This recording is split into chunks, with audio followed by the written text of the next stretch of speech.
मुख्यमंत्री नीतीश कुमार जी के नेतृत्व में हम लोग चुनाव लड़ रहे हैं।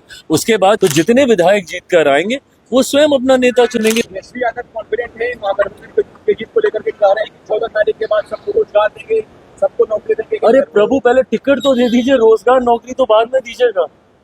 जो टिकट नहीं दे पा रहे हैं, जो प्रत्याशियों का चयन नहीं कर पा रहे हैं, जो गठबंधन को सवार ही नहीं पा रहे हैं, गठबंधन की रूपरेखा तय ही नहीं कर पा रहे हैं, वो बात करेंगे कि हम बिहार में विकास देंगे, रोजगार देंगे। कैसे दीजिएगा भैया, जब आपकी सोच ही इतनी कंफ्यूज है, जब आपके गठबंधन में ही इतना विवाद है। आप मुझे बताइए किस मुंह से राजद और कांग्रेस के कार्यकर्ता एक दूसरे का सामना करेंगे? एक सीट पे एक दूसरे के आमने सामने लड़ और दूसरी सीट पे जाके साथ मिलकर प्रचार करेंगे। ऐसा कहीं होता है क्या?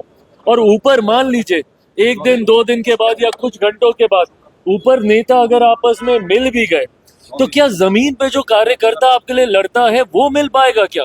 एक दिन पहले किसी दूसरे के नामांकन की तैयारी कर रहा है, एक दिन के बाद किसी दूसरे का नामांकन करेगा।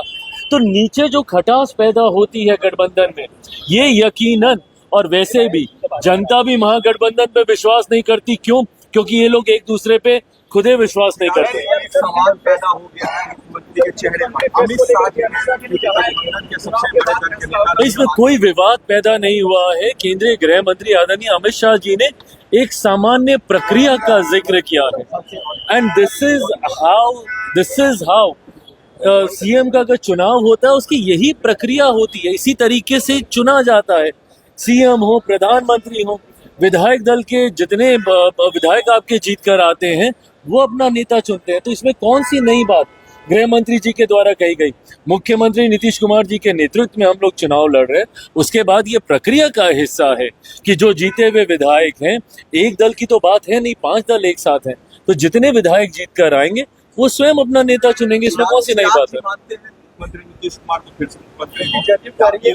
भाई मैं तो कई बार, कितनी बार इस बात को मैं दोहरा चुका हूँ, बट हाँ, जो प्रक्रिया है उसका भी सम्मान करने की जरूरत है।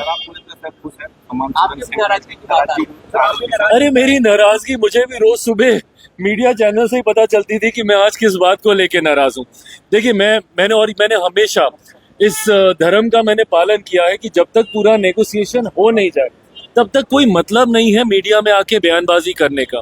4 दिन 5 दिन तक जो मैं सामने नहीं आया, मैं चाहता था कि संख्या के साथ साथ सीटों का चयन भी हो जाए, ताकि एक ही बार सारी बातें हम लोग मीडिया के सामने हम लोग रखें। जितनी अफवाह चल रही थी कि मेरी सीटें जेडीयू ने ले ली या जेडीयू की सीटें मैंने ले ली, ये सब बहुत पहले क्लियर हो गया था। मेरा जनता दल यूनाइटेड या किसी भी दूसरे घटक दल के साथ 1% का विवाद नहीं रहा। एक बार हम लोग को सीटों को लेकर बातचीत करने की जरूरत नहीं पड़ी है।